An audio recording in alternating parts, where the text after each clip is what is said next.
ಮಾಡೋದೇನಂತಂದರೆ ಆಳಂದ ತಾಲೂಕಿನ ಶಾಸಕರಾಗಿರ್ತಕ್ಕಂಥ BR ಪಾಟೀಲ್ರವರು ಕುರುಬ ಸಮಾಜದ ಸುಮಾರು 37,000 ಮತಗಳನ್ನು ಪ್ರತಿ ಚುನಾವಣೆಯಲ್ಲಿ ಪಡಿತಾರೆ.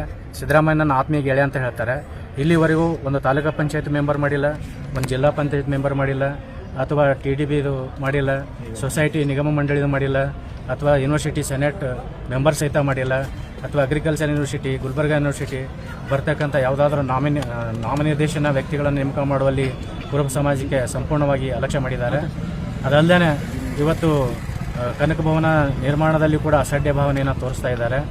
ಅದರ ಜೊತೆಗೆ ಯಾವುದಾದ್ರೂ ಸರ್ಕಾರದ ಸೌಲಭ್ಯಗಳು ಹಾಲುಮತ ಸಮಾಜದವರು ಕೇಳಿಕ್ಕೆ ಹೋದರೆ ಸಂಪೂರ್ಣವಾಗಿ ಅದನ್ನು ನಿರ್ಲಕ್ಷ್ಯ ಮಾಡ್ತಾ ಇದ್ದಾರೆ. ಅದಕ್ಕೆ ಈ ಕುರುಬ ಸಮಾಜಕ್ಕೆ ನ್ಯಾಯ ಸಿಗಬೇಕು ಅಂತ ಹೇಳಿ ತಮ್ಮ ಮಾಧ್ಯಮಗಳ ಮೂಲಕ ಆಗ್ರಹ ಮಾಡ್ತೀವಿ. ಅದರ ಜೊತೆಗೆ ಇವತ್ತು ಸಿದ್ದರಾಮಯ್ಯ ಆತ್ಮೀಯ ಗೆಳೆಯ, ನಾವು ಅವರು ಒಂದೇ ಸಲ ವಿಧಾನಸಭಾ ಪ್ರವೇಶ ಮಾಡಿದ್ದೀವಿ ಅಂಥೇಳಿ ಇವತ್ತು ಕಾಂಗ್ರೆಸ್ ಪಕ್ಷದಲ್ಲಿ ಕೆಲವು ಜನ ಸಿದ್ದರಾಮಯ್ಯನ ಪರವಾಗಿ ನಿಷ್ಠೆಯನ್ನು ತೋರಿಸ್ತಾ ಇದ್ದಾರೆ, ಕೆಲವು ಜನ DK ಶಿವಕುಮಾರ್ ಪರವಾಗಿ ಮುಖ್ಯಮಂತ್ರಿಯ ಕುರ್ಚಿಗಾಗಿ ನಿಷ್ಠೆಯನ್ನು ತೋರಿಸ್ತಾ ಇದ್ದಾರೆ. ಅದರ ಆತ್ಮೀಯ ಗೆಳೆಯರಾಗಿರುತ್ತೆ. ಆಳಂದ ತಾಲೂಕಿನ ಹಾಲುಮತ ಸಮಾಜದ BJP ಮುಖಂಡರು ಪತ್ರಿಕಾಗೋಷ್ಠಿ ಮಾಡಿದ್ರು. ಆ ಪತ್ರಿಕಾಗೋಷ್ಠಿಗೆ ನಾನು ಇವತ್ತು ಸ್ಪಷ್ಟನೆ ಕೊಡ್ಲಿಕ್ಕೆ ಬಂದಿದ್ದೇನೆ. ಇವತ್ತು ಏನು ಸ್ಪಷ್ಟನೆ ಒಂದೇ ಮಾತಪ್ಪ ಅಂತಂದರೆ, ತಾಲೂಕಿನಲ್ಲಿ 35,000 ಜನಸಂಖ್ಯೆ ಇದ್ದು 35,000 ಜನಸಂಖ್ಯೆದ ಕನಸು ಏನು ಅದು ಒಂದಾಗಿತ್ತು. ಅದೇನಪ್ಪ ಅಂತಂದರೆ ಸಂಗೊಳ್ಳಿ ರಾಯಣ್ಣ ಮೂರ್ತಿ ಪ್ರತಿಷ್ಠಾಪನೆ. ಇವತ್ತು ಆಳಂದ ತಾಲೂಕದ ಹಳೆ ಚೆಕ್ ಪೋಸ್ಟ್ ಹತ್ತಿರ ಕ್ರಾಂತಿವೀರ ಸಂಗೊಳ್ಳಿ ರಾಯಣ್ಣನವರ ಭವ್ಯವಾದ ಪ್ರತಿಮೆಯನ್ನು ಮೂರ್ತಿ ಪ್ರತಿಷ್ಠಾಪನೆ ಮಾಡಿದಂಥ ವ್ಯಕ್ತಿ ಇವತ್ತು ಯಾರಾದರೂ ಇದ್ರೆ ಅದು ಕಲಬುರಗಿ, ಬೀದರ್, ಯಾದಗಿರಿ ಹಾಲು ಒಕ್ಕೂಟದ ಅಧ್ಯಕ್ಷರು, 3 ಜಿಲ್ಲೆಗಳ ಸರ್ದಾರರಾಗಿರ್ತಕ್ಕಂಥ RK ಪಾಟೀಲ್ ಸಾಹೇಬರು ಅಂತಕ್ಕಂಥ ಮಾತು ಈ ಸಂದರ್ಭದಲ್ಲಿ ನಾನು ಹೇಳಲಿಕ್ಕೆ ಇಚ್ಛಪಡ್ತೀನಿ. ಅದೇ ರೀತಿಯಾಗಿ ತಾಲೂಕಿನ ಮಾಡ್ಯಾಳ ಗ್ರಾಮದಲ್ಲಿ ದಾಸಶ್ರೇಷ್ಠ ಕನಕ ನಾಯಕರ ಭವ್ಯವಾದ ಪ್ರತಿಮೆಯನ್ನು ಅನಾವರಣ ಮತ್ತು ಪ್ರತಿಮೆಯನ್ನು ಮಾಡಿದಂಥ ವ್ಯಕ್ತಿ ಇವತ್ತು ಯಾರಿದ್ದರೆ ಅದು ಶಾಸಕರಾಗಿರ್ತಕ್ಕಂಥ BR ಪಾಟೀಲ್ ಸಾಹೇಬರು ಅಂತಕ್ಕಂಥ ಮಾತು ಕೂಡ ಈ ಸಂದರ್ಭದಲ್ಲಿ ಹೇಳಲಿಕ್ಕೆ ಇಚ್ಛಪಡ್ತೀನಿ ನಾನು. ಮತ್ತು ಅದರಂತೆ ಇದೇ ನಮ್ಮ ಆಳಂದ ತಾಲೂಕಿನ ದ್ಯಾವಂತಿಗೆ ಗ್ರಾಮದಲ್ಲಿ ಕೂಡ ಸುಮಾರು ಲಕ್ಷ ರೂಪಾಯಿ ವೆಚ್ಚದಲ್ಲಿ ತಾಲೂಕಾ ಮಟ್ಟದ ಕನಕ ಭವನ ಕೂಡ ಕಟ್ಟಿಸಿಕೊಟ್ಟಂಥ ನಾಯಕರು ಇವತ್ತು ಯಾರಾದರೂ ಇದ್ದಿದ್ರೆ ಅದು ಸನ್ಮಾನ್ಯ ಶ್ರೀ BR ಪಾಟೀಲ್ ಸಾಹೇಬರು ಅಂತಕ್ಕಂಥ ಮಾತು ಕೂಡ ಈ ಸಂದರ್ಭದಲ್ಲಿ ನಾನು ಹೇಳಲಿಕ್ಕೆ ಇಚ್ಛಪಡ್ತೀನಿ. ಮತ್ತು ಅದೇ ಪಕ್ಕದ ಹಳ್ಳಿ ಆಗಿರ್ತಕ್ಕಂಥ ದುತ್ತೂರು ಗ್ರಾಮದಲ್ಲಿ ಕೂಡ ಮನೆಗೆ ಸುಮಾರು 7-8 ದಿನಗಳ ಹಿಂದೆ ಕೂಡ ಸುಮಾರು ಲಕ್ಷ ರೂಪಾಯಿ ವೆಚ್ಚದಲ್ಲಿ ಕನಕ ಭವನ ಗುದ್ಲಿ ಪೂಜೆ ಮಾಡಿದ್ದಾರೆ ಅಂತಕ್ಕಂಥ ಮಾತು ಕೂಡ ಈ ಸಂದರ್ಭದಲ್ಲಿ ನಾನು ಹೇಳಲಿಕ್ಕೆ ಇಚ್ಛಪಡ್ತೀನಿ.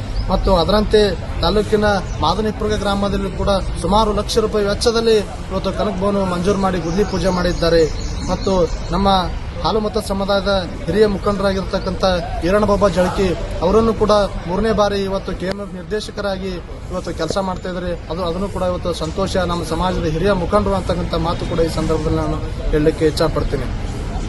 ಮತ್ತು ಏನು ಕಲಬುರಗಿ, ಬೀದರ್ 3 ಜಿಲ್ಲೆಗಳು ಇವತ್ತು ಕುರುಬ ಸಮಾಜ ಇವತ್ತು ಆರ್ಥಿಕವಾಗಿ, ಸಾಮಾಜಿಕವಾಗಿ, ಶೈಕ್ಷಣಿಕವಾಗಿ ಹಿಂದುಳಿದವೆ. ಅವಕ್ಕೆ ಎಷ್ಟೇ ಕೊಡಬೇಕು ಅಂತಕ್ಕಂಥದ್ದು ಇತ್ತು. ಆದರೆ ಈ ರಾಜ್ಯ ಕಂಡಂತ ನಾಯಕರು, ಧೀಮಂತ ನಾಯಕರಾಗಿರ್ತಕ್ಕಂಥ ಮಾನ್ಯ ಶ್ರೀ ಸಿದ್ದರಾಮಯ್ಯ ಸಾಹೇಬರು ಕೇಂದ್ರ BJP ಸರ್ಕಾರಕ್ಕೆ 3 ಬಾರಿ ಶಿಫಾರಸು ಮಾಡಿದ್ರು ಎಷ್ಟೇ ಕೊಡಬೇಕಂತಾರೆ. ಆದರೆ BJP ಸರ್ಕಾರ ಇದಕ್ಕೆ ಒಪ್ತಾ ಇಲ್ಲ. ಇದಕ್ಕೆ ಕುರುಬ ಸಮುದಾಯವನ್ನು ಇವತ್ತು 3 ಜಿಲ್ಲೆಗಳು ಇವತ್ತು ಎಷ್ಟೇ ಕೊಡ್ತಾ ಇಲ್ಲ, ಅದನ್ನು ಇವತ್ತು ಕಡೆಗಣಿಸ್ತಾ ಇದ್ದಾರೆ ಅಂತಕ್ಕಂಥ ಮಾತು ಕೂಡ ಈ ಸಂದರ್ಭದಲ್ಲಿ ನಾನು ಹೇಳಲಿಕ್ಕೆ ಇಚ್ಛಪಡ್ತೀನಿ. ಇದೇ ನಮ್ಮ ಮಾನ್ಯ ತಾನೇ ಅವರು ಹೇಳಿದ್ರು, ಬಾಬುರಾವ್ ಸರ್ ಏನಂತ ಹೇಳಿದ್ರು, ಇವತ್ತು BR ಪಾಟೀಲ್ ಸಾಹೇಬರು ಏನು DK ಶಿವಕುಮಾರ್ ಅವ್ರ ಪರವಾಗಿ ಒಲವಿದ್ದಾರೋ, ಏನು ಸಿದ್ದರಾಮಯ್ಯನವ್ರ ಪರವಾಗಿದ್ದಾರೆ ಒಲವಿದ್ದಾರೆ ಅಂತಕ್ಕಂಥ ಮಾತು ಹೇಳಿದ್ರು. ಈ ಸಂದರ್ಭದಲ್ಲಿ ನಾನು ಹೇಳಲಿಕ್ಕೆ ಇಚ್ಛಪಡ್ತೀನಿ. ಇದೇ 2023 ಚುನಾವಣೆಯ ಸಂದರ್ಭದಲ್ಲಿ ಮಾನ್ಯ BR ಪಾಟೀಲ್ ಸಾಹೇಬರು ಒಂದು ಮಾತು ಹೇಳ್ತಾರೆ. ಏನು ಹೇಳ್ತಾರಪ್ಪ ಅಂತಂದ್ರೆ, ನಾನು ಸಿದ್ದರಾಮಯ್ಯನವರ ಪರವಾಗಿ ಬಹಳ ಗೌರವ ಹೊಂದಿದ್ದೇನೆ. ಅವರಿಗೆ ನಾನು ಇವತ್ತು ನಾನು ಬಿಟ್ಟು ಅವರಿಗೆ ನಾನು ಕ್ಷೇತ್ರ ಕೊಡುವುದಾಗಿ ಬಿಟ್ಟುಕೊಡ್ತೀನಿ ಅಂತಕ್ಕಂಥ ಮಾತು ಕೂಡ ಈ ವಿಡಿಯೋನೇ ಸಾಕ್ಷಿ ಅಂತಕ್ಕಂಥ ಮಾತು ಈ ಸಂದರ್ಭದಲ್ಲಿ ನಾನು ಹೇಳಲಿಕ್ಕೆ ಇಚ್ಛಪಡ್ತೀನಿ. ಅವ್ರು ಕ್ಷೇತ್ರನ ಬಿಟ್ಟುಕೊಡ್ತೀನಿ ಅಂತಕ್ಕಂಥ ಮಾತು ಹೇಳ್ತಾರೆ.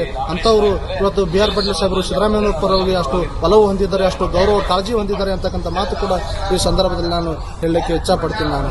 ಮತ್ತು ಅದರಂತೆ ನಮ್ಮ ಹಾಲುಮತ ಸಮಾಜದ ಯುವ ಮುಖಂಡರಾಗಿರ್ತಕ್ಕಂಥ ಸಿದ್ದು ಪೂಜಾರಿ ಇವತ್ತು ಪುರಸಭೆ ಸದಸ್ಯರಿದ್ದಾರೆ. ಅವ್ರು ಯಾರ ಹತ್ರ ಇದ್ದಾರೆ ಇವತ್ತು ಬಿಜೆಪಿಯಲ್ಲಿ ಇದ್ದರು, ಕಾಂಗ್ರೆಸ್ದಲ್ಲಿ ಇದ್ದರು ಅಂತಕ್ಕಂಥದ್ದು ನೀವು ವಿಚಾರ ಮಾಡಬೇಕಾಗ್ಯದ ಅಂತಕ್ಕಂಥ ಮಾತು ಕೂಡ ಈ ಸಂದರ್ಭದಲ್ಲಿ ನಾನು ಹೇಳಲಿಕ್ಕೆ ಇಚ್ಛಪಡ್ತೀನಿ. ಜೊತೆಗೇನೆ ನಮ್ಮ ಸಮಾಜದ ಹಿರಿಯ ಮುಖಂಡರು, ಕರ್ನಾಟಕ ಸರ್ಕಾರದ ಮಾಜಿ ಉಪಮುಖ್ಯಮಂತ್ರಿ ಆಗಿರತಕ್ಕಂಥ KS ಈಶ್ವರಪ್ಪನವರು ಇವತ್ತು ಯಾವ ಪರಿಸ್ಥಿತಿ ಬಂದಿದೆ ಇವತ್ತು ರಾಜಕೀಯದಿಂದ ಅವರಿಗೆ. ಇವತ್ತು ಇದೇ 2023 ಚುನಾವಣೆ ಸಂದರ್ಭದಲ್ಲಿ ಅವರಿಗೆ ಟಿಕೆಟ್ ತಪ್ಪಿಸಿ ನಿಮಗೆ ಮುಂದೆ ಇವತ್ತು MP ಟಿಕೆಟ್ ಕೊಡ್ತೀವಿ, ನಿಮಗೆ ಸಂಸದರಾಗಿ ಮಾಡ್ತೀವಿ, ನಿಮ್ಮ ಮಗನಿಗೆ MLC ಆಗಿ ಮಾಡ್ತೀನಿ, ಒಂದು ನಿಗಮ ಮಂಡಳಿಯ ಅಧ್ಯಕ್ಷನಾಗಿ ಮಾಡ್ತೀವಿ ಅಂತಕ್ಕಂಥ ಹೇಳಿ ಇವತ್ತು ಅವರಿಗೆ ಟಿಕೆಟ್ ಕೈ ತಪ್ಪಿಸಿ ಇವತ್ತು ಮೂಲೆ ಗುಂಪು ಮಾಡಿ ಅವರಿಗೆ ಪಕ್ಷದಿಂದ ಉಚ್ಚಾಟನೆ ಮಾಡ್ತಾರೆ. ಇದು ಕೂಡ ಇವತ್ತು ಸಮಾಜಕ್ಕೆ ಯಾವ ಪರಿಸ್ಥಿತಿ ಬಂದಿದೆ ಅಂತಕ್ಕಂಥ ಮಾತು ಕೂಡ ಈ ಸಂದರ್ಭದಲ್ಲಿ ಹೇಳಲಿಕ್ಕೆ ಇಚ್ಛಪಡ್ತೀನಿ.